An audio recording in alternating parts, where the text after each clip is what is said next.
नमस्कार मित्रांनो, मी गणेश पानकर इग्नाइट अकॅडमीच्या प्लॅटफॉर्मवर तुम्हा सर्वांचे मी स्वागत करतो। भूमी अभिलेख विभागामार्फत जे भूकर मापक हे पद आहे याच्यासाठी एक जाहिरात येणार आहे मित्रांनो, आणि याच्यासाठी आपण एक गायडन्स सिरीज सुरू केलीत की ज्याच्यामध्ये आपण या भूकर मापक पदाविषयीचे विविध पैलू कव्हर करणार आहोत।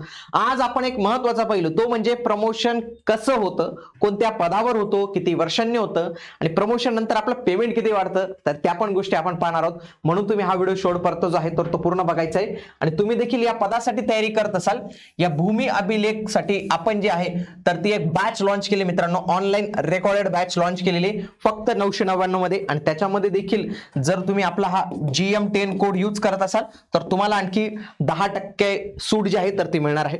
महाराष्ट्रातील सर्वात एक्सपर्ट फॅकल्टी, सगळ्यात जबरदस्त फॅकल्टी जी आहेत तर तुम्हाला याच्यात मार्गदर्शन करणार आहे। याच्यासाठी तुम्हाला आजच इग्नाइट अकॅडमीचं ऍप्लिकेशन डाउनलोड करायचे किंवा ऍप्लिकेशन डाउनलोड करून तिथं सर्व माहिती आहे कोर्सची। त्याच्या व्यतिरिक्त तुम्हाला आणखी काही माहिती पाहिजे असेल तर आमची टीम तुमच्यासाठी हजर आहे, त्यांना तुम्ही कॉल करून माहिती जी आहे विचारू शकतात।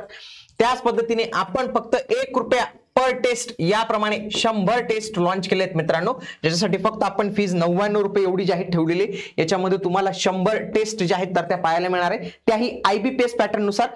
ठीक आहे, बघा पदाचं आपलं नाव काय आहे, भूकर मापक, ज्याची वेतन श्रेणी S6 19,900 ते 63,200 ही त्याची वेतन श्रेणी पाहायला मिळते। बघा याचं प्रमोशन जे आहे ना तर एवढं काही फिक्स नसतं मित्रांनो की एवढ्याच वर्षी होतं त्याच्यानंतर होतं। प्रमोशनचे विविध नियम असतात, त्यावेळीच्या रिक्त जागा, त्यावेळीचे नियम, अटी, या सगळ्या काही गोष्टी लागू असतात।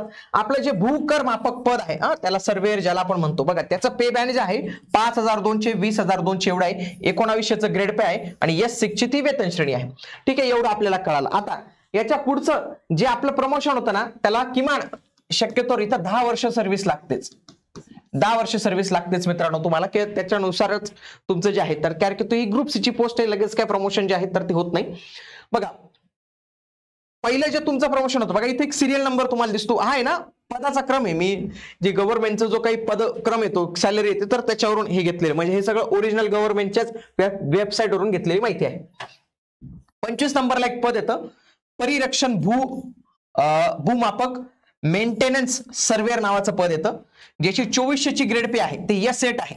आपलं हे किती होतं, S6 होतं। पुढचं जे तुमचं प्रमोशन होतं ना ते S8 ला होतं। कशाला होतं, ते मेंटेनन्स सर्वेअरला होतं। तुम्ही आता सर्वेअर आहात फक्त, तर त्याचं मेंटेनन्स सर्वेअरला होतं। त्यावेळी तुम्ही 25,500 ते 21,100 या पदाला जे आहे एवढं वेतन जे आहे तर तुम्हाला मिळतं। किमान याला 10 वर्ष व्हावे लागतात, डायरेक्टली तुमचं रिक्रुटमेंट होऊन जातं। आता याच्यात असं पण असतं बरं का, गव्हर्नमेंटची एक योजना असते, आश्वासित रोजगार योजना असं काहीतरी असतं, आश्वासित प्रगती रोजगार योजना असं काहीतरी गव्हर्नमेंटचं असतं।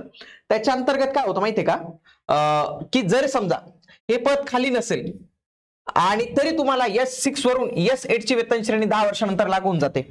त्याला हे नसतं की ते पद भेटलंच पाहिजे असं नसतं, पद जरी नाही भेटलं तरी तुम्ही आश्वासित योजनेअंतर्गत तुम्हाला भेटतं। बघा तुम्ही ग्रामसेवकला बघा, तलाठीला बघा, असे बरेचसे काही पद आहेत ना, त्यांना 10 वर्षानंतर ऑटोमॅटिक त्यांची वेतन श्रेणी जी आहे तर ती वाढून जाते, म्हणजे तुम्ही S6 वरून ऑटोमॅटिक तुमची S8 होऊन जाणार आहे। पण जर पद खाली नसेल, पद खाली असेल तर तुम्हाला डायरेक्ट भेटून जाईल मेंटेनन्स सर्वेअर, तुम्हाला जॉब मिळून जाईल, ते पदाने तुमची सॅलरी येईल। नाहीतर तुम्ही याच पदाला राहणार, पदाचं नाव तेच राहील, पण सॅलरी मात्र तुमची S10 ची ही जी आहे तर ती लागू होते।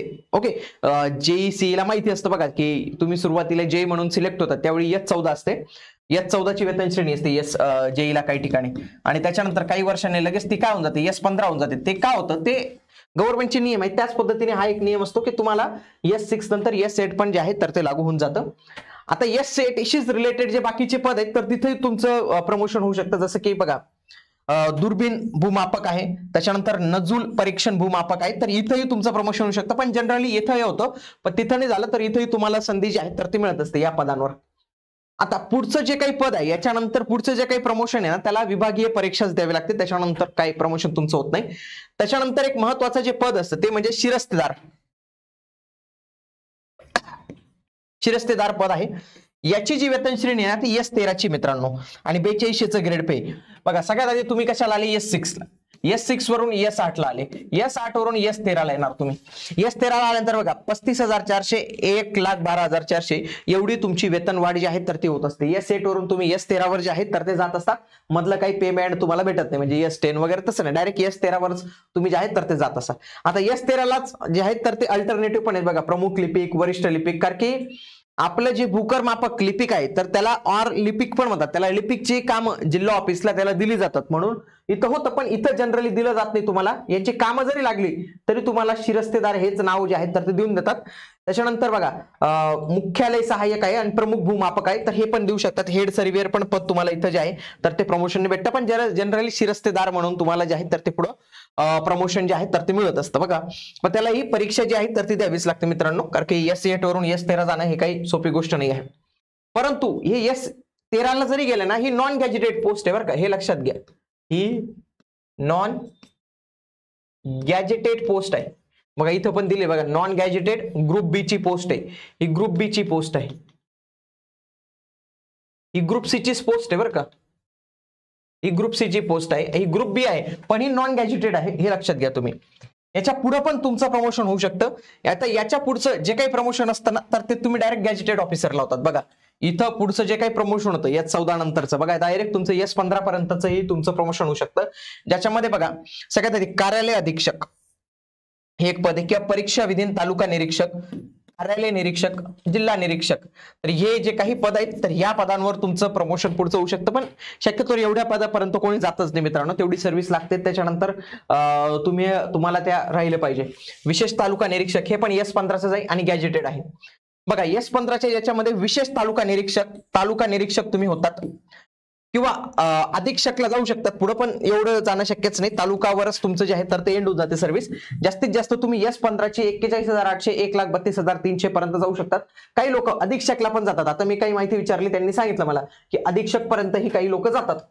पण ते मे बी परीक्षा असेल, खूप काही गोष्टी असतील, त्याला फॅक्टर असेल, पण मला नाही वाटत एवढं जात असतील, कारण की एवढं जर गेलेस तर मग काय प्रॉब्लेम आहे. तर हे मॅक्सिमम हे तालुका निरीक्षक किंवा जिल्हा निरीक्षक विशेष, तर हे अशा पद्धतीचं प्रमोशन जे आहे तर ते तुमचं होत असतं. याला प्रमोशनला थोडासा जास्त कालावधी जातो आणि प्रमोशनचे चान्सेस याच्यात फार लिमिटेड असतात, म्हणून मुलं JEE-CVचा अभ्यास करतात. पण आपल्याला सुरुवातीच्या काळात जॉब असणं फार गरजेचं आहे. काहीतरी आपल्याला एक पोस्ट भेटणं गरजेचं आहे, कारण की सगळेजण जर JEE-CE करायला लागले तर भूकर मापक कोणी बनायचंय, कारण की तिथं आपल्या डिप्लोमा सिव्हिल वाल्यांनाच संधी दिलेली आहे. तर ही चांगली संधी आहे, S6 ची संधी आहे.